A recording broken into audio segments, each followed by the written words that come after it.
Hello and welcome. In this video, we will learn about the primitive data types of JavaScript.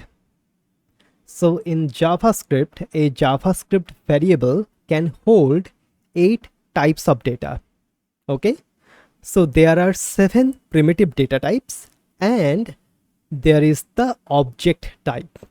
Okay, so let's see what are the primitive data types that JavaScript offers.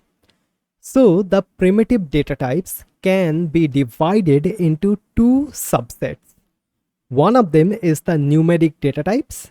Another one is the non-numeric data types. So what are the numeric data types? So inside of numeric data types, we have number and we have BigInt. Okay. All right. Then inside of the non-numeric data types, we have strings, we have boolean, we have null, we have undefined, and we have the symbol. Okay. So what we will do in the upcoming videos, first of all, we will learn all about the primitive data types. We will start with the numbers. Okay. Then we will look into the strings. Then we will look into the booleans, null, undefined, and so on.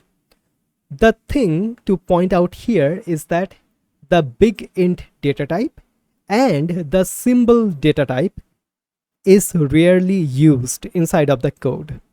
Okay, they are there, but the use case of the symbol and BigInt are very limited. All right, so just wanted to keep that in mind. So our focus will be on the 5 primitive data types: number, string, boolean, null, and undefined. We will touch upon the BigInt and the symbol time to time when it will be necessary. All right. So these are all of the primitive data types that JavaScript offers. Okay. So what I'll do, I will add this diagram to my GitHub repository. Okay.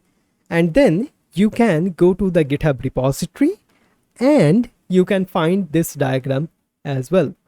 The link of the GitHub repository will be in the description of this video. Okay. All right.